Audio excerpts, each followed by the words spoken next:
Welcome, everyone, to episode 29 of the Cosme Reads. How's everyone doing tonight? Good. Hello. Doing good. Awesome. I know you guys are tired, but we'll get a muscle through. That's right. Yeah. And talk all about weekend. the last three chapters of what part was this? Part 3? Part three. 4. Was it part 4? Yeah. Cool. Because we're going to part 5, right? Yeah, we're going to part 5. And then we have like that much book left. Oh, geez, we're getting which close. is still 2 more parts.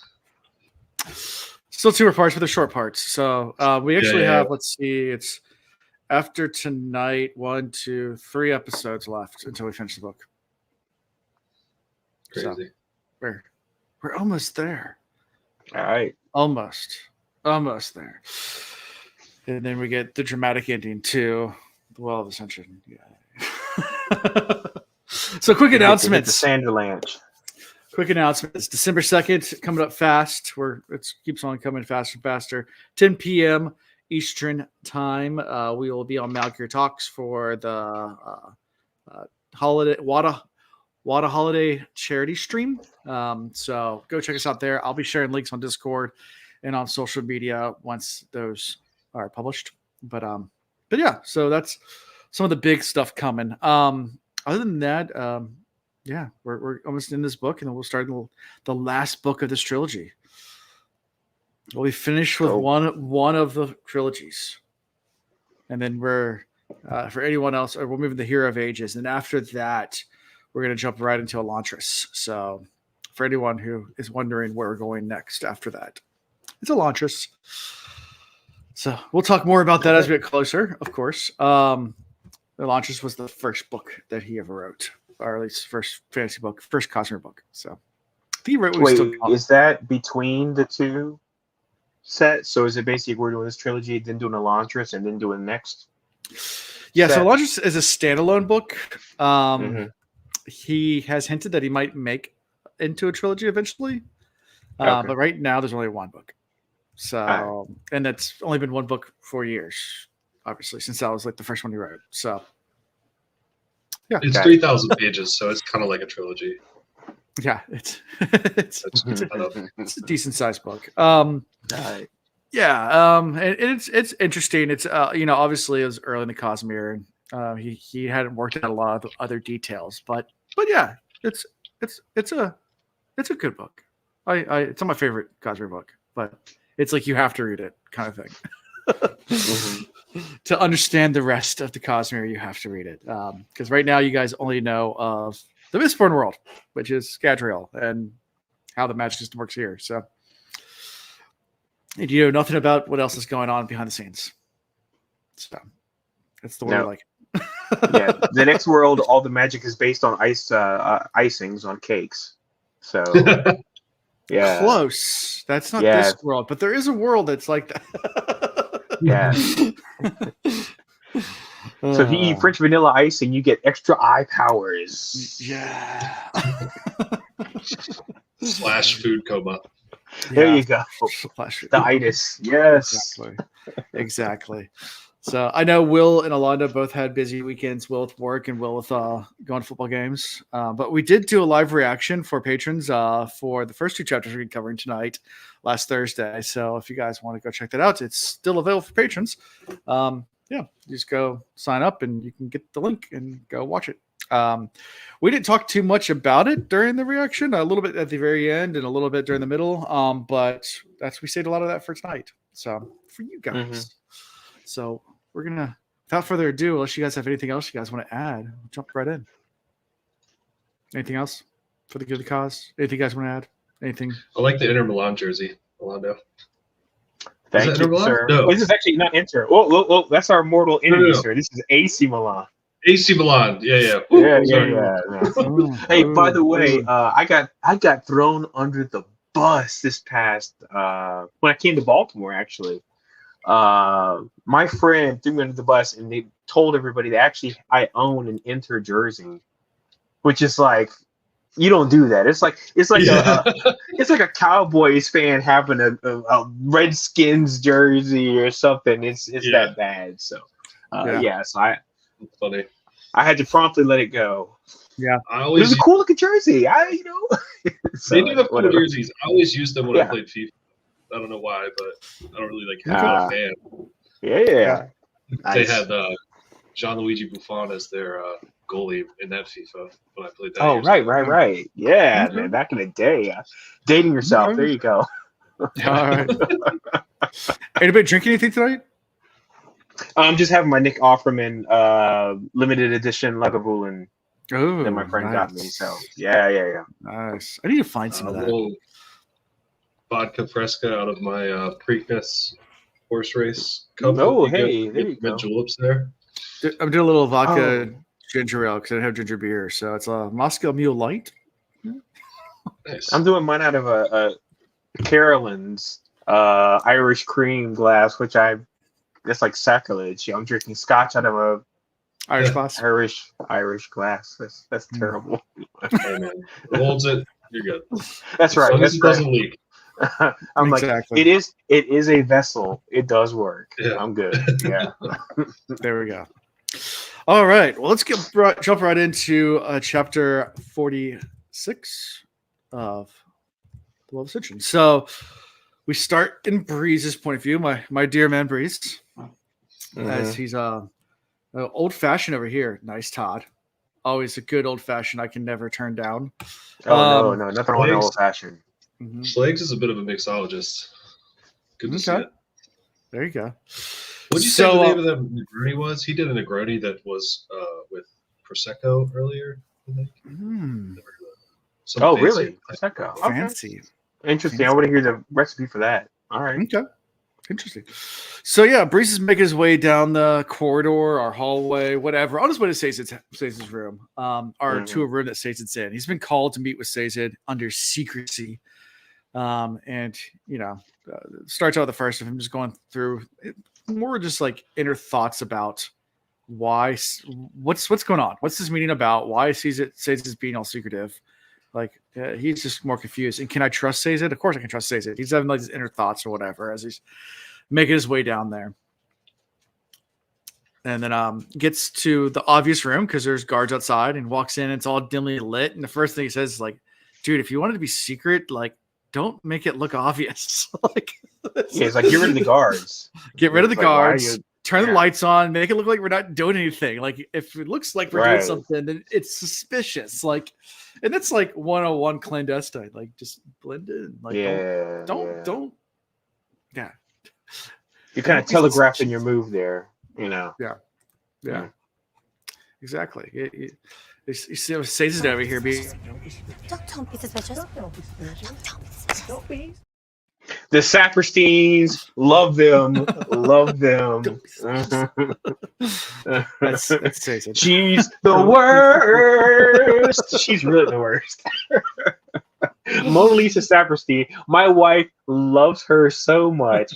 Man. Yeah. Go ahead. Yeah. Sorry. No, it's fine. So they get into the room and start talking, and Saze starts to kind of get into a little bit while they're meeting. Like they said, like, well, who'd you invite? And before he can even answer, Clubs comes in. He's like, get rid of the guards. What are you doing? like it's the My same boy thing again. Clubs.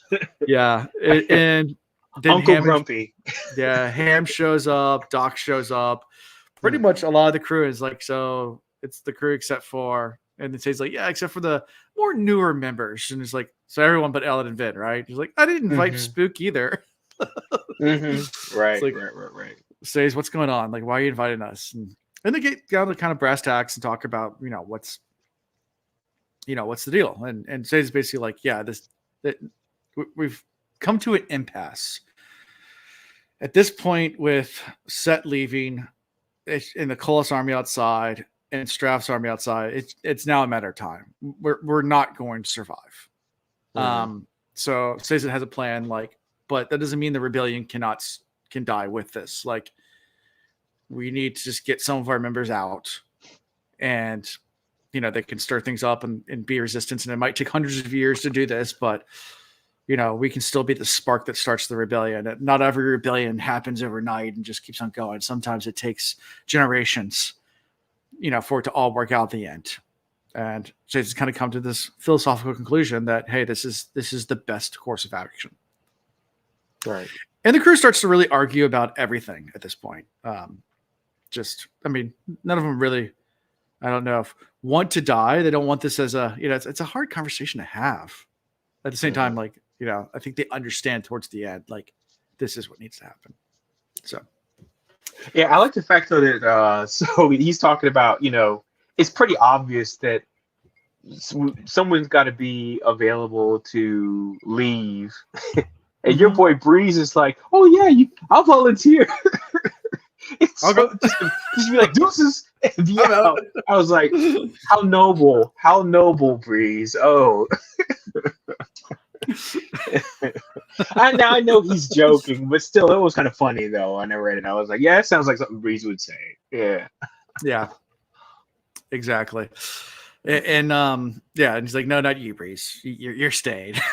And of course, Ham and Dog's like, we'll stay. They start arguing too about like everything and about Kel set him up for all this and what we're just gonna let this all fold now and and Sage's proposal is 4 people will leave, Vin, Ellen, Tindwell, and Spook, and they'll send them away out to the countryside. It's just trying to convince them all now and try to figure out a way to do that, and that's kind of why they're meeting. And then from there, the city will fall. They're under no rose-colored glasses. They'll probably all be executed, if not die during the attack. Like, right. I mean, that's a given almost. Like, Stress not going to let them live. And the Kolos doesn't care. So, right. So that's kind of where we leave all that. I don't know if you have any things you wrote down or any notes you had about this actual conversation or the arguments they had between each other and Breeze soothing everyone. And yeah. I don't even know what I wrote was that Saze is bad in arranging clandestine activities. Find a new line of work, my guy. Yeah. not his specialty at all. No. Yeah. So anything on all this before we switch to Vin? Okay. Yeah. So I know it's a lot of pages we just breezed over really fast, but really it's just a bunch of arguments, and that's the conclusion. Yeah. So we switch to Vin. Vin is at Creedic Shaw, the old, I guess, palace of the Lord Ruler. The Lord Ruler, yeah. Yeah, and it's abandoned. No one wants to even, take up digs there because, well, of what it reminds everyone of, and it's just, but she's there just trying to still put pieces together. Like she's also one thing I've noticed as well. I think this might be the first chapter, or at least the first one they're really talking about it. She's also hearing, because she has her bronze on, she's hearing the mist spirits pulses, but she's now hearing another set of pulses getting louder and louder every day. And she's convinced it's the Well of Ascension. Right. And I had a big question mark there for you guys. Do you think that's what it is, or? I don't know. I feel like this is the second time she said it, but I couldn't confirm it. This whole idea of the pulsing coming from that, and I was like, why would she know? Considering that she doesn't really, until recently, she didn't know where it was, kind of. Does she know now? She thinks she does. She makes a very important point. I can't remember if it's like right now or later in the chapter. She makes a very important point of noting that Luthadel is in the south and that the Well of Ascension is in the north. And she's like, why did the Lord Ruler set up Luthadel in the south, so far away from the Well of Ascension? I feel like there's a lot of importance there. I don't know why it's important. It's just notes I wrote down because I feel like it's going to come back. Yeah. So, yeah. And she feels like she has to go north. That's her next move. She feels like she's being drawn to these pulses, and she needs to go there. She feels like that's part of the bigger plot than Luthadel. Correct. And she's going to Creedic Shaw to look for more clues and just try to, although it's been kind of ransacked and people have gone through it looking for the ATM, she still goes back to that room with the room within a room kind of thing, the little house inside the room or whatever, and goes inside, and the floor's been torn up looking for the ATM, but they still has all the hangings and everything on the walls.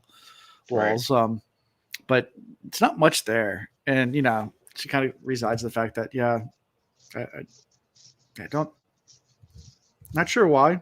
So she eventually just leaves, but heads back home. And then we switch to Zane. So anything from Ven before we switch to Zane?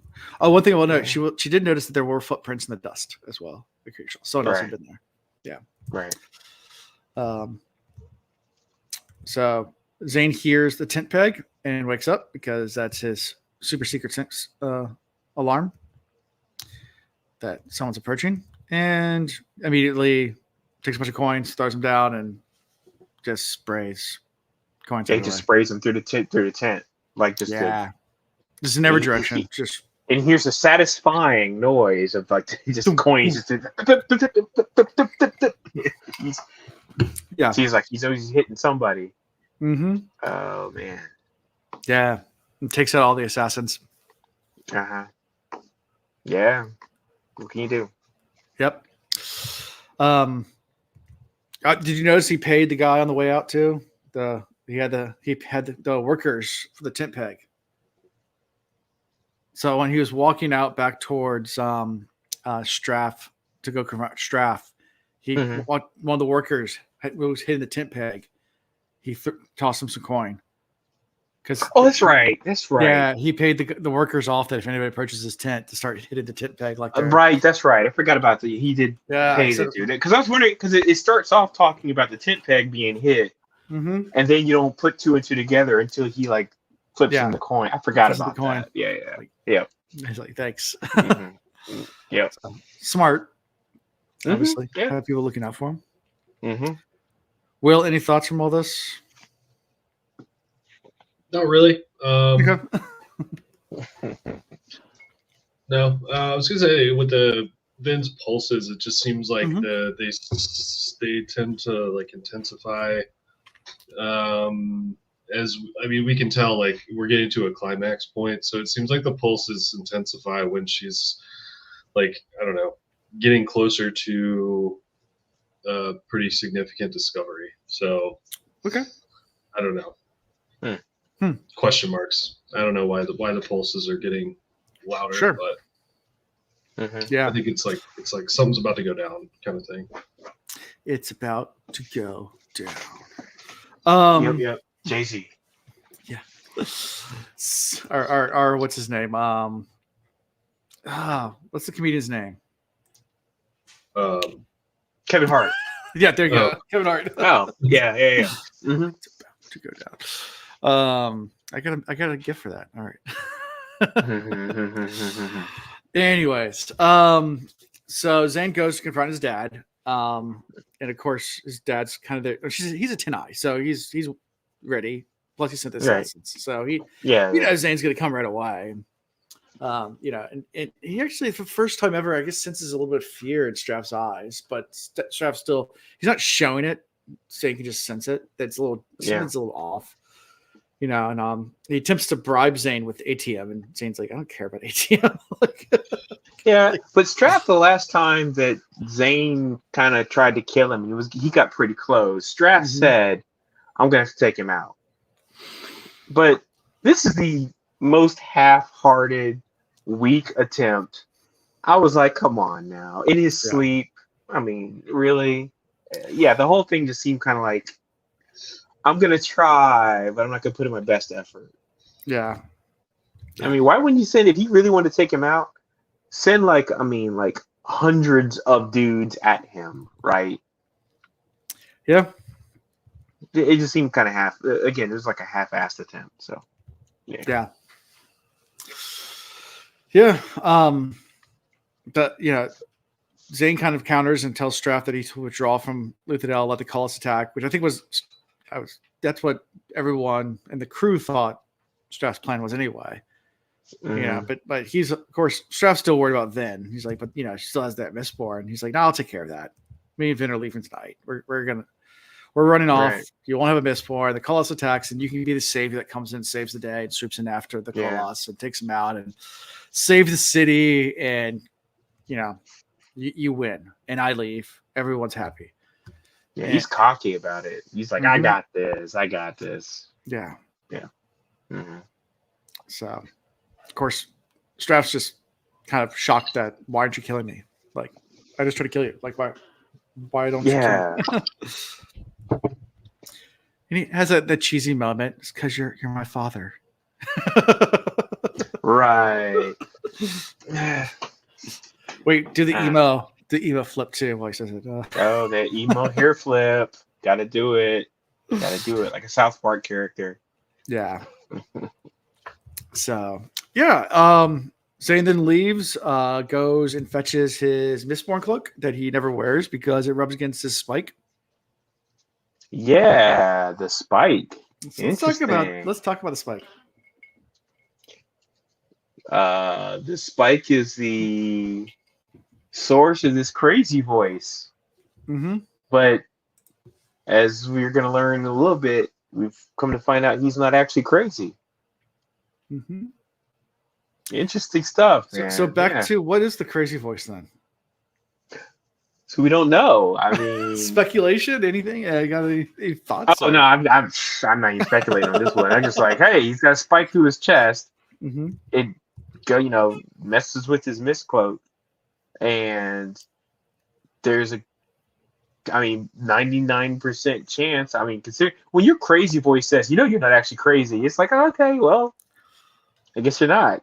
Yeah. So then it's like, well, then what's this other voice coming from? So I'll assume that he's channeled the inner voice of a dead movie actor. Okay, there you go. Yeah. A young David Carradine has actually entered his body through the spike. I don't know. I've got nothing. Yeah. I like it. Will, do you have thoughts? I wonder if he was some sort of like test dummy, like how they make Inquisitors with spikes through the eyes. Like if Straff let them, I don't know, experiment with him and put a spike through his chest, like when he was younger or something, and his crazy voice is some sort of amalgamation of PTSD mixed with, you got a spike going through your spinal column, which connects to your brain. Mm-hmm. I mean, Inquisitors spikes right through their brain. I mean, they have. Right. Yeah, but if that's the case, they should all be crazy. I mean, you should be having like voices for each spike, right? Right. I mean, it is possible. It's not like we really know the inner workings of an Inquisitor's mind right now. Yeah. I mean, we've seen spikes before. I mean, we saw that when we saw where Marsh was supposedly killed, and they found out kind of how Inquisitors are made. We also saw it in the little short story that we read in between these two books, where Kel went down to that off, out of the city noble's place, and they're experimenting with Ska, and there's spikes there as well. There are spikes in the canticle that Saze and Marsh went to. They're old ones. Yeah, but there's spikes are showing up a lot. So it's interesting. There might be something to that. But yeah, so Zane's spiked. We know that much. And that's how we end this chapter. Right. Any other thoughts before I check my notes? Oh yeah, I was curious. I mean, of course, I already know what's going to happen in the next chapter, but I wrote a note. I was like, "What happens when Strath finds out what's going to happen with Zane?" I was like, "What's going to be his reaction to that?" When Strath finds out that what? Well, again, I'm kind of jumping ahead, but okay, because what's going to happen to Zane next chapter? Sure. Yeah. How is Strath going to react? Right. I mean, I'm just wondering about that. It's like, what's this? I mean, because that's got to like the same way that everything for our crew hinges on then Strath's hinges on Zane. Strategy basically hinges on Zane, in some way, shape, or form. So yeah, I'm wondering what's going to happen with him. So we'll see how powerful he really is. Yep. Anyway. So moving on to chapter 47. It starts with Vin. She's listening to the distant thumps, and she realizes that she thinks it's the Ascension being restored to power. that's why she thinks it's getting louder. And she talks about Terrace a little bit and asks Osir about Terracemen. And Osir basically goes says, yeah, they're difficult to intimidate, to actually, to act like. And he's like, wait, you've acted like Terracemen before? He's like, yeah, why not? And he's like, well, they have no power. He goes, yeah, perfect person for us to act like. Like, we're always around people that are important. Terracemen are, and it makes sense for kandra to want to, someone to order to be a Terraceman. I mean, they're not suspected because they're stewards. But they apparently taste stringy. Oh my goodness. And she also notices that the mist have been behaving oddly, staying indoors a little longer before vanishing than normal. As all this is going on, our good boy Billy Zane appears to lead Vin away. Yeah. So we get this He's a weak initial, speech. conversation about it's time to go, and she's like, "Yeah, I want to go north to Terrace." She's like, "I don't care where we go. We just need to get out of the city. So come on, let's go." And she's torn because obviously Ellen on one hand, Zane on the other one. I think she has a quote, and I don't have it in front of me right now, but it's somewhat along the lines of, Ellen's everything I want to be, and Zane's everything I need to be, or something like that. Like, I need to be like harder. I need to be a Mistborn. And Ellen has all these ideals that she can never live up to. And, he's just a good person. She doesn't view herself that way. Right. Just because she keeps on going back to all the people she's killed. And that's why she wants to, if I stay, I'm just going to kill more people. And I don't want to kill anymore. It's kind of her big motivation. Yeah. So, and then as they're leaving, Zane takes Vin's hand, and Vin goes to reach for his vials, and Zane whips around all suspiciously. And at first she thinks, oh, good instincts. That's good. And then she thinks, yeah, that's what's wrong. Like, he doesn't trust me at all. Ellen would never react that way. Like, that's, right. I don't want this. I don't want someone that's going to be jumping at shadows every 5 seconds. And, that's not the life I want. I want security and to feel safe and trust and love and not always be on edge. So she tells him no, which, like an abusive boyfriend, doesn't take it. And he has a natural reaction of turning around, trying to kill her. I mean, of course, that's what you do. Every time you're trying to, holler at a lady, and she rebuffs your advances. I mean, that's what you do. You turn around and you instantly just, pull the knifeys and get ready to slash and dash. And nope. Don't do this, man. Don't do this. All right. Yeah, bad. No. Bad. No. Stating I mean, it's super cringy, but it does happen in real life. Of course it does, which is what's so sad about reality, right? Yeah.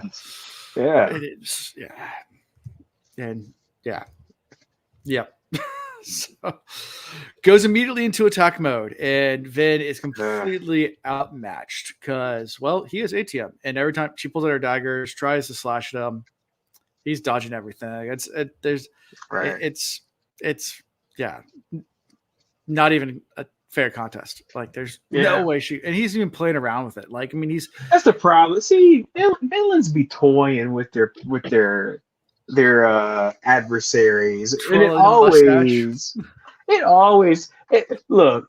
You either toy with your adversary too much, you put him in a crazy, stupid killing situation like a James Bond villain, or you monologue too damn much. It's one of the three things, right? Just in this situation, he's toying with her too much. And I'm like, if you have the opportunity to take somebody out, you just take them out. Just just done. That's how you do it. No, he's like, I'm going to play around with this. I'm going to toy with my prey. And I'm like, okay, whatever, guy. Yeah. And Vin gives the command, run away, to Osir, which is the code that they came up with to give her the ATM, kind of distract the person that, hey, I told my kandra to run away. And then that's the code to open the shoulder up. But she goes to get close to him, and Zane cuts her off, and at one point gets thrown against the wall right next to Osier, and then turns to Osier, is like, dude, I gave you the command. She's like, You cannot pet that dog. No. Cannot pet that dog. You Cannot no. pet that dog. No, he's Cannot sleeping. pet that dog. Pet that. You cannot pet Sorry. that dog. Mhm. pet that dog, and Zane goes, no. You can't. Yeah, You cannot no. pet that dog. Cannot pet that dog. Nope. Nope. Because it's not your dog. It's It's not your my dog. dog. Mhm. Yeah, my dog. This was the big whodunit. Who's the kandra? Dum dum Dum, dum. dum, dum. It was the kandra. Yeah. So I'm gonna two things. You guys know, and I have said this for like chapters on chapters. I have had no care who the kandra was. I really wasn't bought into it because I was like, what's the impact they're gonna have? Now it is good that this is actually it was a good twist. It was like somebody who was actually close to her. Mhm. Great. No Yeah. problems there. What I felt was unfair though is that it's kind of like, an Agatha Christie novel. I love Agatha Christie. I've read like Mhm. so many, specifically Hercule Poirot. But usually in her books, when she has a mystery, there's like evidence where you could try to piece it together yourself. You may not notice the details, but the details are there. In this instance, I feel like some of the details were purposefully like missed or left out, so that way you couldn't have the information you needed to either prove or disprove that this is possible. You never saw him actually ingest the bones, but the thing is, though, we don't see conjurers ingest bones. We didn't see, them ingest Kelsier. We didn't see, the ingestion of this dog. Nothing. And so that's the reason why I'm like, okay, this is kind of cheap storytelling, where it's like, hey, it was there in your face the whole time. It's like, no, it wasn't, because you withheld information for us to be able to try to derive that on our own. There's tons of clues, though. There are a ton. Tons of clues? No. Because the thing is, though, there's this implicit knowledge. It's supposed to be tacit knowledge about like this whole idea of ingesting bones, but yet and still, we've never seen it happen. Oh, sure. So what happens is it's like there's this go behind the curtain thing that happens, where it's like he goes behind the curtain and ingests bones. Now, we don't see it happen, but the author has already set it up now over 2 books to say, oh, well, they go in the back room and they have, a bone feast, and then they come back and ta-da, I'm a different person. And now it's like, you didn't actually see me ingest the dog. And I'm like, okay, that's BS now, because you can't say this one time. It's like, well, you should have known I didn't actually ingest the bones. It's like, well, you have to show us eating Kelsier.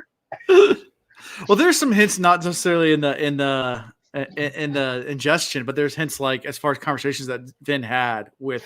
I mean, he's Kid a nicer Spoon. guy. Yeah, I will give credit to the fact that it's a nicer Kandra than Orsier was, right? I don't think it's fair that Kandra can eat another Kandra. So there's another. Thank you, Tara. Come on, Tara, get on board with me. Thank you so much. You on the Alonzo train? See.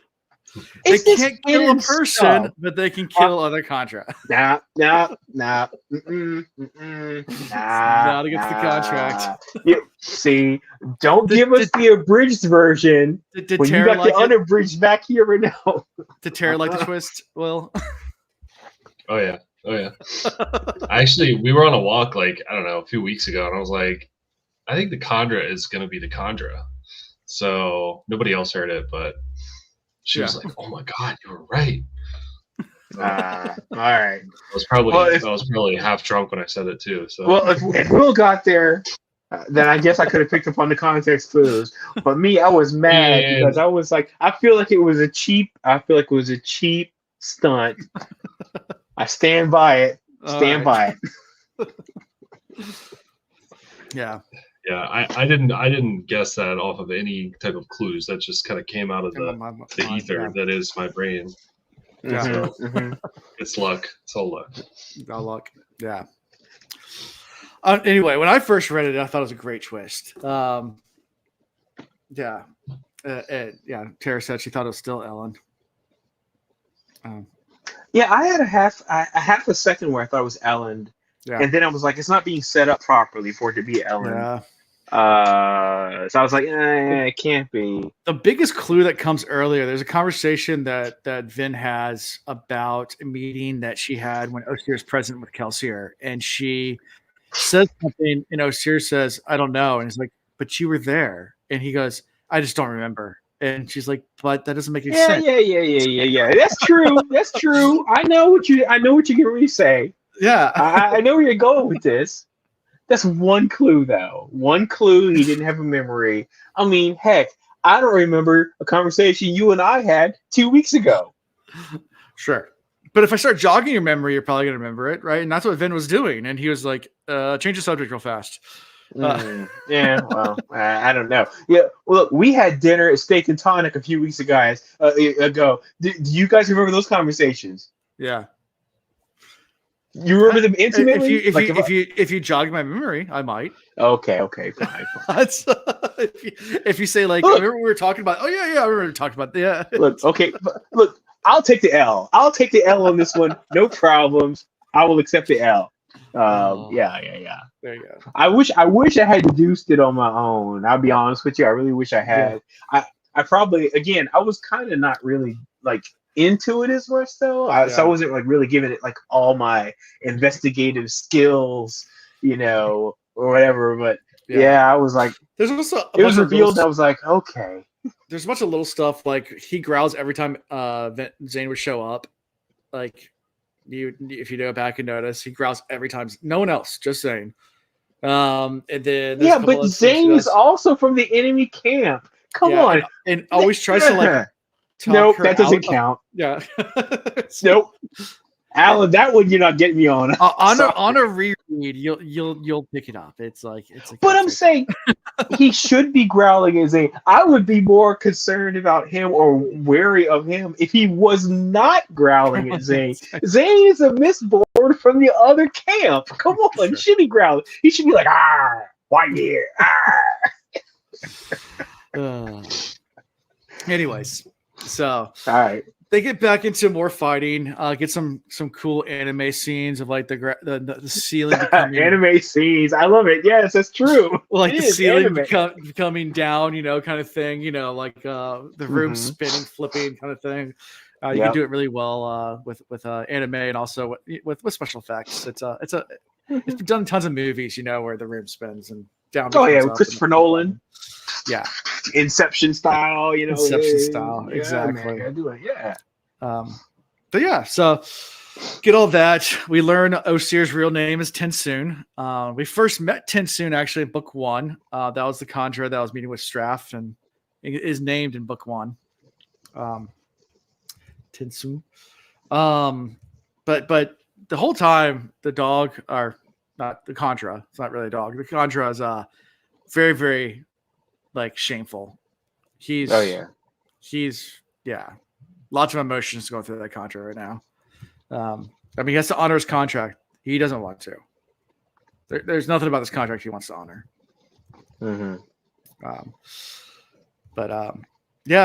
It goes through a bunch of times, and then Van gets stabbed a few times, gets cut across her chin, gets stabbed in the breast as Zane's trying to make out with her. Another creepy move. I mean, he is a guy trying to kill the woman he loves, so it's all creepy. Yeah, it's all creepy.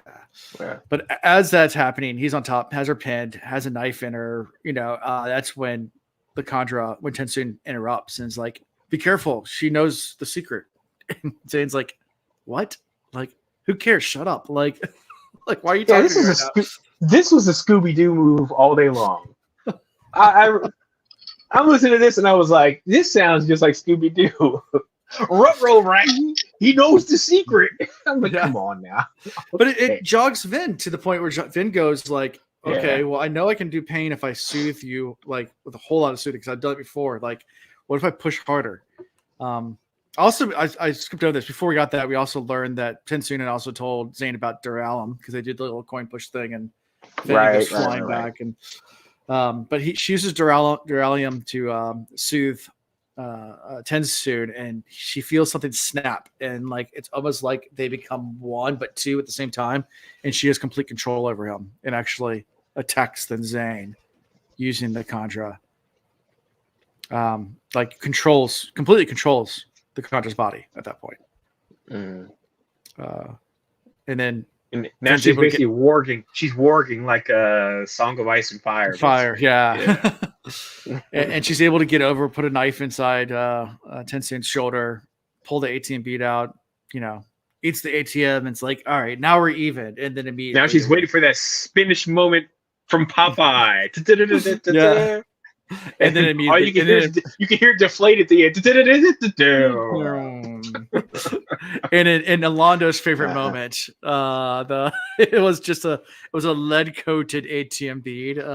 Lord have mercy. Go ahead and rant. No, I won't. You gotta get hey, look, if you want to hear that rant, you gotta be one of the patrons, baby. I ain't gonna say nothing about it right now. Alondo is not happy with this. Oh, no, I'm not saying anything. I'm not saying anything. I'm just saying. You got nope, nah, leave it for the patrons, baby. Okay, yeah, there you go. Patrons only. Well, the ATM wears out almost immediately. And Zane's like, yeah, do you think I would have gave you a full beat, the one thing that could defeat me? Like, I gave you a ball of lead plated with ATM, so ran out within seconds. At this point, Vin's completely in despair, but then it clicks on her that there's a weakness in ATM itself because it allows you to see into the future. So if you can react to their reaction, you know what they know, that we know, that they know. So I know, Princess Bride, that this is the cup I should drink. That's right.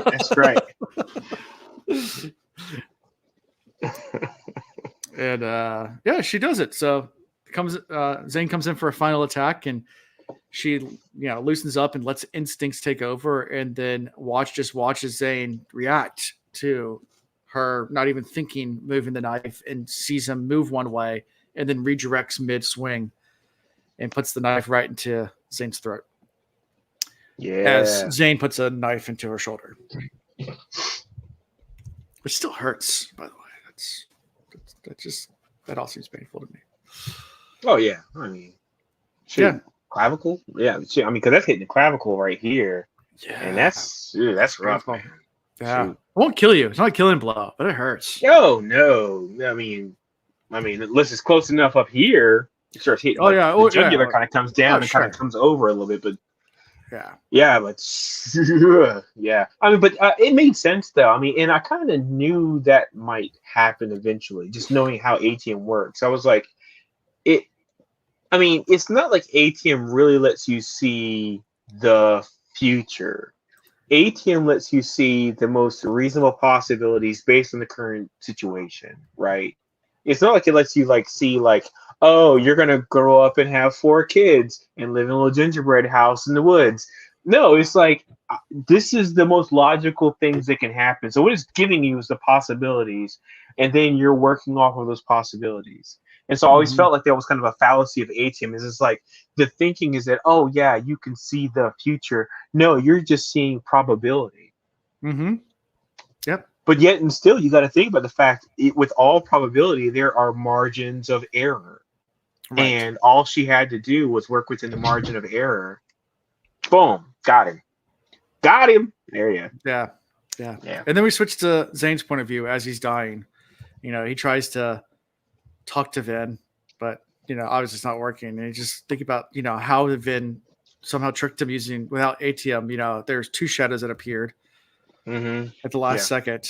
And he's like, and he starts thinking, trying to tell Vin, the voice that's in my head, you're the only person ever told me not to kill, and right never told me to kill you. Yeah. And right as he says that, the voice shows up. He goes, of course I didn't tell you to kill her. Like, She's the one I didn't want you to kill. And the funny thing about all this, the really, really funny part, you were never insane. You're never insane. I was like, okay, come on now. Now you really. So now it literally is another entity in his head. I was like, okay, so they put these like sentient spikes up in his chest, right? So I got nothing. I'm like, okay. Yeah. All right. Yep. Yeah. So Vin then watches Zane perish, turns to Tensoon to talk to him. Says like, "Hey, you can take his body." And Tensoon's like, "Why are you helping me?" Like, Vin's like, "You were just on your contract. I'm not." It's almost like Vin's like, "I'm not. I don't blame you for what you did." Like, in fact, like, But she can't. yeah. But Tensoon's shocked by this. He's just like, you must hate me now. Like, and she's like, no, like. How about you come, join me? He says, I can't. I got to go back to my homeland. And then my owner's dead, so contract's void. I got to go back. And asks her about how'd you do it, and she's explains the weakness of ATM, and it's a little funny interactions. I don't understand how that's a weakness that you can see to the future. Says, well, then I can see into the future as well. So I can see your reaction to the future. So right, which is brilliant. And then Vin goes running off towards Elend as we end the chapter. And Tenson, it makes it sound like he's like, well, I'm going to go home. I may come back. And then there's this offer to eat Zane's bones. And I was like, that'd be kind of creepy. That'd be creepy as hell. Yeah. Yep. Yeah, he's like, nah, I don't want that creature's bones. Yeah, I have other bones stored elsewhere. I'll be fine. Yeah, that offer, because he's like, oh well, I've got. Oh, by the way, so the note on this. Sorry, Will, I'm talking like a lot. I'm like, if I'm cutting you off, man. Okay, I'm sorry. I got notes on notes on notes. Anyway, so he said something about, oh well, I'm gonna go ahead and possibly ingest another dog's bones to fix the bones that got damaged to restore me back to 100%. And at that part, I'm like, wait, what? That doesn't make sense to me. So if you get damaged, like let's say you get some broken bones, obviously he's got broken bones, messed up body, whatever. Right. He's saying he can go ingest another dog. Obviously can't ingest the same dog. But then I guess cherry pick the bones from the new dog to reform just the areas that were damaged in the old dog bone structure. I'm like, well, what happens to the other bones then? So do you poop out the bones? So now not only do we have bag of antlers, we got a bag of bone poop that. Look at the bones. Look at the bones. He's going to extricate the extra bones. Oh, man, the whole thing. Mine, I couldn't get my head off the bone poop. Anyway, I'm just saying, there's bone poop in a pile somewhere. Yeah. Oh, and it's broken bone poop and good bone poop. Whatever. All right. Yeah. Will, what are your thoughts about all this? I want to hear your theories, thoughts. Yes, please. Well, I really hope that there's more coverage of the bone poop. I'm with Alano on that.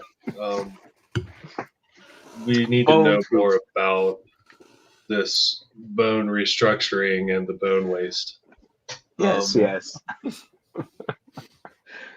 Beyond that, I don't have a lot of thoughts. I think the kandra was the kandra, and Billy Zane is gone. Thank God. Thank God. Poor Vin just goes through the ringer nonstop, and she's the poor girl deals with so much. Yeah, I don't know. Brain tired. Not a lot of thoughts right now. Alando, keep going. Oh, I got nothing else. Dude. I got nothing else. But is he? Yeah, is Zane dead? I don't know. I think he's insane instead. two knives to the Really throat. spiked scene. Look, at this rate, if the kandra had eaten him, I still wouldn't believe it because now we've been told that they eat the bones off screen. Bah. Yeah. There you go. All right. All right, moving on to chapter 48. Yes. So Ellen's considering his options of dealing with Jasty's Colas army when Vin comes bursting in, covered in blood. Oh yeah, cuts and bruises, stab to the breast, all stab the the things. shoulder, stab in the cheek. Like, Yeah, she's in bad shape. She's in bad shape. Yeah. And Ellen immediately says, I need to run and get help. She's like, no, don't leave me. Like, I want you. He's like, all right, then we'll go together. We need to go get Saze right away. I was like, what happened? He's like, killed your brother. And he's like, my brother. He goes, what? Yeah, Zane's your brother, by the way, and I killed him. Right. BT dubs. Right. Yeah. Ellen summons Saze for medical care. And Vin has this little moment, where she speaks to Ellen and Kelsey has capacity for trust. And during all this is when, as Vin's being sewn up between different wounds that Saze is going through, she turns to Saze and is like, what's the shortest marriage ceremony that you know? And he's like, oh yeah, is now a good time for this? She's like, it's better than any. Like, I've made my decision. Mm-hmm. It's done. And she's like, well, this is one people, all you do is do, professional love, do a profession of love and confession of love. And that's it. You'll be married. Yeah. And she's like, okay, we'll do that. And Ellen at first is like, really? I mean, you're half dead. Like, I don't know if this is the right time. But then Ellen to me is like, I can't object. I mean, I want to marry her and she wants to marry me. So let's do it. So Saze performs the super brief ceremony and declares them married. I declare the subtitle of that marriage to be Reno 911. Yeah. Because she's hurting. And it basically got that Reno quick wedding, right? So Reno 911, let's just get it done.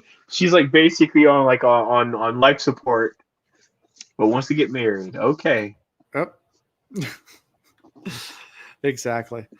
And Saze mentions the wall of Ascension is a solution to all the problems. And Ellen's still hesitant to abandon the city, but Vin's like, yeah, we have to go north. We have to go to the Terrace Mountain. And Saze's like, yeah, I know exactly where it is. I know where the wall of Ascension is. It's on this peak, Derry Thalath or whatever peak.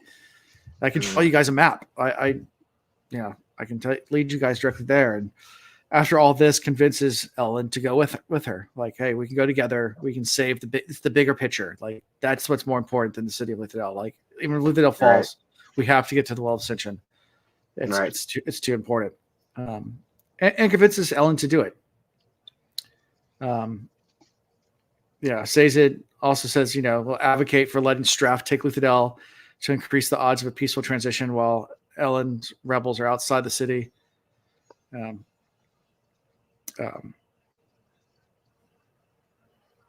Saze also thinks that Terracemen might, assist Ellen once he gets there and things like that. So, so they basically make a plan that Ellen and Vin will leave the next day along with Tindril and Spook and head towards Terrace.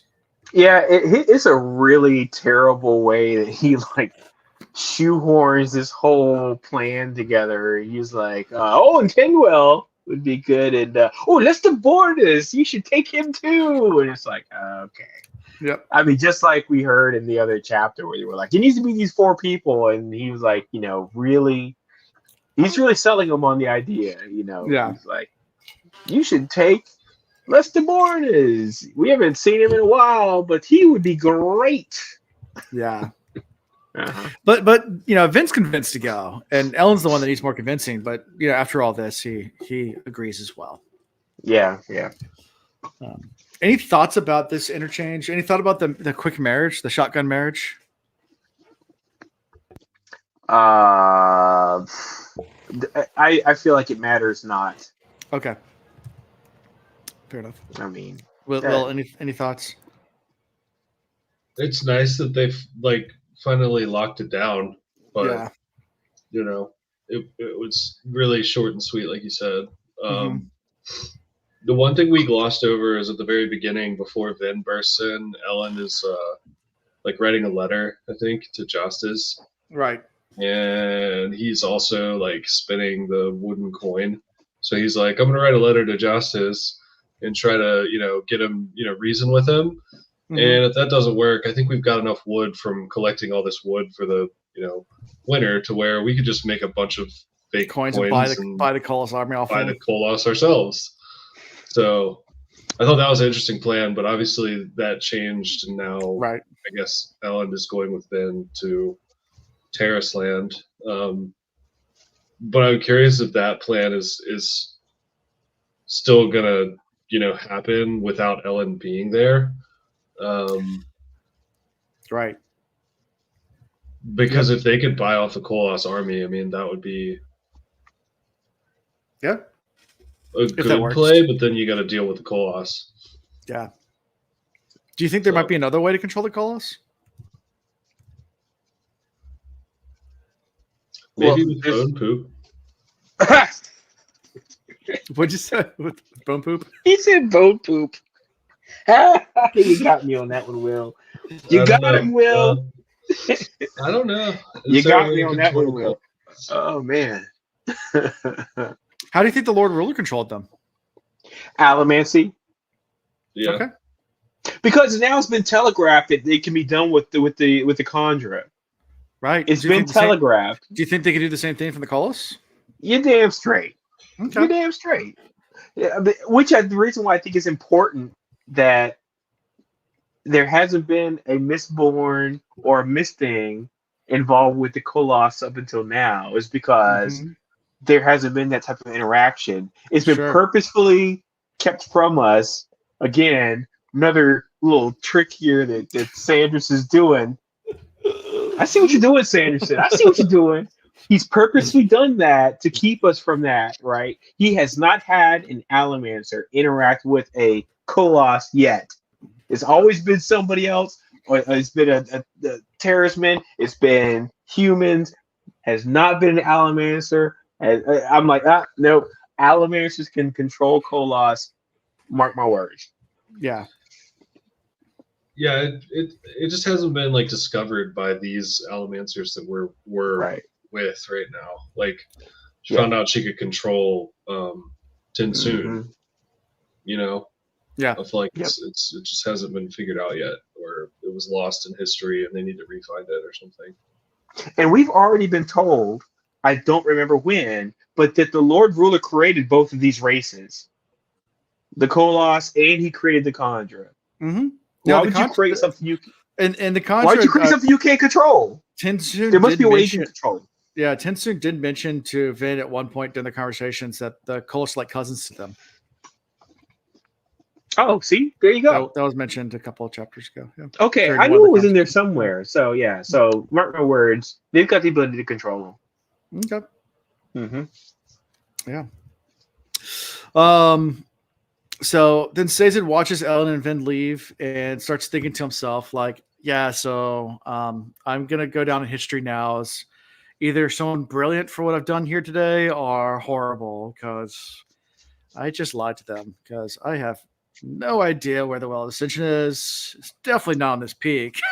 Like I'm just sending them on a fool's errand and I'm just going to draw a fake map and wonder how history will judge me. For what I've done here today.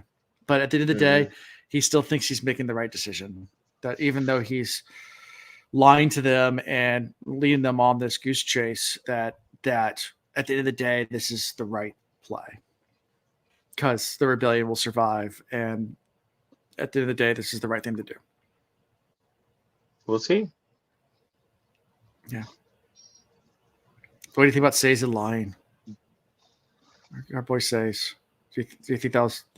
Do you think it was good or bad, or do you think it's indifferent? Do you think it's a good plan? Getting Vin and Ellen out of the city. I think he's getting them out of harm's way. I mean, 100%. Yeah. He's saying if you guys stick around, you're going to get executed. So But do they need to be? It would be the right play for them to stay. I mean, that's my question. Like, is this the wrong play? At this point in time, tell me a legitimate threat. And I'm saying this not to you guys, but to the ethereal, rhetorical audience of naysayers. Who could actually take out Vin? Vin has taken out another Mistborn who was burning Atium. And Lord Ruler. And the Lord Ruler. You know, this other dude, you know, you might have heard of him. Lord Ruler, you know, whatever. Yeah. Figured out, by the way, that he actually, the reason why, you know, he could do what he could do is because he actually was the best of both worlds. Mm-hmm. I'm like, who could take her out right now? I mean, I feel like she is near immortal in terms of her capabilities. So taking her away from the action, I feel like is a bad decision. But I'm also with the omniscient eye. I can see everything that's going on. And so of course I'm gonna be like, no, girl, you should stay there. You know, but I also know things that she doesn't know or that participants don't know. So I feel like it's a bad decision, but again, I know a lot of things that she doesn't know. Yeah. Indeed. Interesting. Yep. Yeah, so that's how we end this chapter with him just thinking that, and that's how we end this part. Them going off on a fool's errand, but being safe, leaving the city, and yeah. What do you think, Will? What do you think about the Saze and the lying and all that stuff? Do you feel like good decision, bad decision? Like partially, yeah. I think it's noble, but I think you made a really good point that like Finn is the ultimate fighter, champion UFC. Yeah. Finn's basically, you know, in the UFC. No, Superman, Superwoman. Yeah. I guess my one question that just kind of popped up is this a selfish move? Is Sazen sending them north, like, out of selfishness to go interact with the Terrace people? Like, is there a play there just to get them? Like, I know you mentioned they could potentially, like, recruit the Terrace forces if they tell them that, you know, there's a threat to the Terrace people if they don't come help. Right. So, you know, I'm wondering if there's a, you know, it's not just getting them out of danger. Is it also, well, getting the Terrace, you know, armies behind us would increase our chances of success? But like, then you go back to Vin being this badass fighter that can destroy anything in front of her. It's like, well, why you need to do that? Vin can hold her own. So, all right, yeah. I don't know. I feel like that's kind of like a Sazen being a little too, you know, much of a eunuch, and you know. Yeah. You know. Yeah. You know, you bring up a good point though too. You bring up a good point though that there's a lot of people trying to protect Vin, like protect this little lady. She ain't no just average little lady. She don't need protecting, right? She needs support systems, but she don't need protecting. And I feel like everybody's trying to protect her. Yeah, I know she's special, but she don't need protection. All she needs is just the people around her to support her, provide her what she needs to be successful. So I feel like this is pretty short-sighted. I'm curious as to, you know, how I'll be honest with you now, the more I'm thinking about it, how is Vin gonna feel when she figures out that everybody's trying to protect her and she's like, she knows she's the ish and everybody's trying to be like, hey, little lady, come with us, we're going to protect you, but really at the end of the day, she's the one protecting everybody. Real talk. I wonder how that's going to work out, though. I feel like that might cause some drama down the line. What happens when she finds out that Sazen, you know, is like lying to her and whatever? Is she going to be pissed off at Sazen, Ellen, everybody being like, "Oh, well, let me protect you," and she didn't need protecting. Yeah. Could be. She's gonna flip. Yeah, I mean, Yeah. I'd be pissed. Yeah. Yeah. Interesting. What do you think, Alan? What is that? Tell us. I said, what do Tell you us. think, Alan? Tell us the secrets. Tell us all the That's right, secrets. that's right. There's always another secret. There's always another secret. Yeah, tell us the answers. Yes. Yeah, all the answers. All the answers will be revealed. What's No, the? no, is no, that no, no. isn't that the Zelda thing? Take this sword, and all the answers will be revealed. You know, I'm going to Yeah. admit, in all my years of owning video game systems, I haven't owned video game systems since back the Intellivision. I'm really dating myself right now. And numerous Nintendo systems, et cetera, et cetera, et cetera. I have never played not even one Zelda game. Not even one. Now, Even I the watched original? my sons. Even no, the original? Oh, Nope. Man, I had a Nintendo. I got that thing. Oh, man, Duck Hunt and Super Mario Brothers, my guys. But I have never played a single Zelda game. The most I have done is I watched my sons play the Four Swords game that was on the GameCube. I love the concept of that. Where it was like the four Zeldas, and that was a cool concept. But other than that, nope, I have never played a single Legend of Zelda game. Yeah. And I hear amazing things. I hear all the things. tunes from Ocarina of Time or whatever live rent free in my head. All the songs do. Ocarina.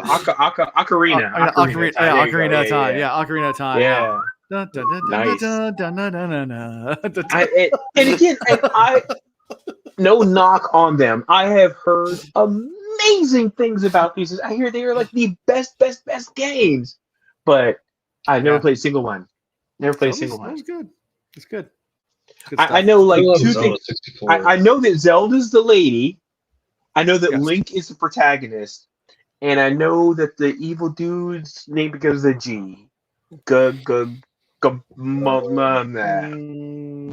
blah. Yeah. Now that you said Go that, blah, I would have been able blah. to tell you like 5 seconds ago, but Wait, I don't think it's Gandalf. It's not Gandalf. It's It's not Gandalf. but it's Ganor, something like that. Gandor. Let me look it up real Ganor quick. or something. Ganondorf? Is that his Ganondorf. name? That sounds right. Okay, there you go. All Yeah, right. Ganondorf. Oh. Ganondorf. Yeah. Thank you, Internet. All right. So that's all I know. I don't know anything else. I know there is, and I know the names of almost every Zelda game, but Yeah. I have never played a single one. Breath of the Nope. Wild. Yeah, Breath of the Wild I've heard of. What's the I knew we just came out recently, like a few months ago, right? Yeah, there was. I've not played it. Yeah, it was getting rave reviews. Yeah.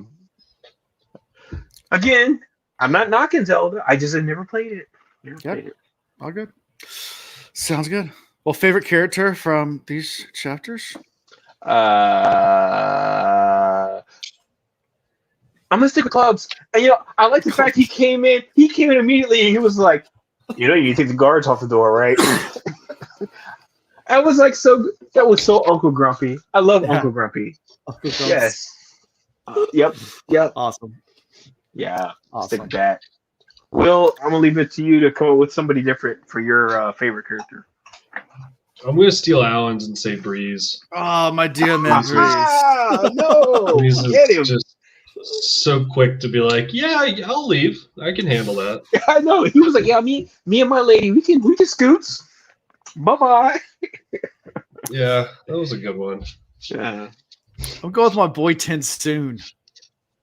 Okay. The Kandra. The double agent Kandra, who actually we'll call him the lesser conjurer. but he actually cares for Vin. That Kandra actually likes He Vin did. a lot. He actually He cares for he, Vin. he created a better relationship with Vin than Orsier ever did. I think he's ever had with any contract he's ever had. He revealed so many secrets that he was not supposed to. Yeah. He told her everything. But Yeah, almost everything. There's still a lot with the contract we don't know. But we might he find out. gave some secrets. He did. gave up the ghost. He gave up the ghost. All right. Yeah, he did. So next time on the Cosmo Reads, we're doing 3 chapters, 49, 46, 47, 48. I think that's right. No, it's pretty tight. All right, 49, 50, 51. Sorry. That doesn't sound right. Yeah, That doesn't sound right. There you go. 49, 50, 51. Those chapters. Okay, Yeah. okay. Starting All part 5, Snow and Ash. Snow and Good Ash. call. Yeah, that's the name of part 5. All right. Yeah, so get some fun stuff there. And we're going to cover all of that part in 2 episodes. Oh, wow. That's really short then. Huh? And then we're going to cover the whole rest of the book in 1 episode because it's a Sanderlanche and it's what we're doing. So. Sanderlanche. Here we go. Yes. It's a Sanderlanche. All right. That's what it is. Yeah, I think also Sanderson broke the world record last week for he signed a bunch of books. He had a book signing for getting ready for Dragonsteel, which is tomorrow. Dragonsteel Con, which is his own con for all Cosmere. And he signed, 5,000 books in 3 hours. What? Yeah. Let's do the math. Let's do the math on that one. Pretty crazy though. Let me see if I can find the actual. That's like all right. That's 10,000. That's 10,000. That's 10,800 seconds. Yeah. So if you divide that by 5,000, that's 2.16 seconds per book signing. That's insane. No, man, I couldn't. Look. 3 hours straight. Me making the motion in my just right here takes me longer than 2.16 seconds to sign my name. You ready? You ready for this? Here you go. Brandon Sanderson signs 5,000 books.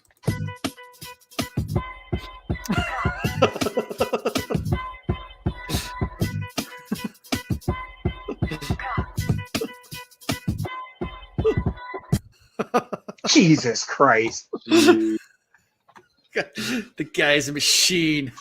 Yeah, but rumor has it he actually wrote a whole nother novel with his left hand while he was signing all the books. Right. He was actually generating a novel in his head the whole time. But you know what's hilarious though is I'm sitting there thinking to myself, there's no way he did that, and then realized like a second later he was actually just signing BS the whole time. BS. Yes. Now his signature is actually. Let me see if I have a copy of his signature. It's actually a really weird signature. I don't actually have anything signed by him. I think I have something that has like a printed signature on it. I think so. I think this page maybe. I don't know if I have anything with it. I've seen his signature a million times. No, I don't have anything with his signature on it. Oh wow. Okay. But it's just like a little. It's not even like a full like. It's a. I don't know what that. There's a term for it. The type of signature it is, but it's just like a loop around. It's not. No letters are even. You can't even tell a letter really. It's like a drawing. So it's like an insignia basically. He just Like something he's come up with. Yeah, he did it a while back because I guess there's a whole theory that if you're doing a lot of signing, like to do a signature that you can sign with your whole arm rather than just your wrist, because your wrist will wear out before your whole arm will. Right. So yeah, there's a whole entire, if you're doing a lot of signing, develop a signature that just flows with your whole arm, and that way you can sign a whole lot really like stamina wise. There. Nice. By the way, you did know that the song is playing in the background. That's actually a revision of "It's All About the Benjamins," right? Oh yeah. Is it? Yeah.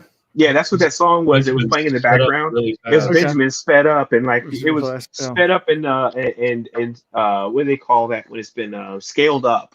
So it's scaled up to a different octave. But that's definitely, It's All About the Benjamins, baby. Pitched up. Pitched up. Thank you. Yep. So nice. But anyway, so we'll be doing that next time. So if you guys are signing 3,000 books? Yeah, I can't. That's what we're doing. 5,000 books. Oh wow. Oh, 5,000 books, huh? Yeah. Well, we're gonna be on for an hour. We're gonna sign 1,000 in an hour. Ooh.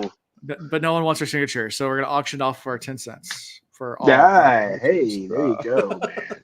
Oh, finally, I can finance that Hubba Bubba bubble gum I've been trying to get my hands on. Yeah, there you go. All right. Well, how we can be found is at thecosmereads.com. It's our website where we have all cool things like links to our Discord and links to social media, to our merchandise. We do have Skostank shirts and merchandise for sale currently. Oh, that's right. I gotta get my Scotch Tank shirt. Yeah. Sorry. The shirt is there. It's on the website. Yeah. So you can get your Skostank, you get your El Toilette. Eau de toilette. El de Toilette. Yes. Skostank. Uh-huh. We'll develop into a cologne one day. It'd be the stankiest. I actually looked into it. You can actually you can buy. There's so many websites that will help you build your own. Yeah, cologne. you can. I love You it. can go pick out your scent, and they can label it, and you can Yep. actually make. Yeah, you can do it. But anyway, we're not really doing that. But you can buy our merchandise and buy the shirt and have the Skostank shirts. And yeah, support us that way. Support us by joining our Patreon. And all those good things that come with that. Free merch is one of the things that you can get. I guess it's not free if you're paying for Patreon, but you can get merch. I always say free, like join and pay money and you get this for free. Like, no, it's not free because you paid. But it sounds good, right? Yeah. You know, a lot of people do that. Like, oh yeah, you buy this membership and you'll get free. No, but you paid a membership. So, Right. anyways, so yeah, think about it. And you get more stuff. It's kind of cool. And like it, like this, subscribe, all the good stuff. Like this here, like it on the podcast video. You listen to it wherever that might be. Write reviews, gotta love them. And yeah, that's all I got for this week. So without further ado, thank you for watching the Cosmere Reads. Skostank, Skostank fresh. Skostank, Skostank fresh.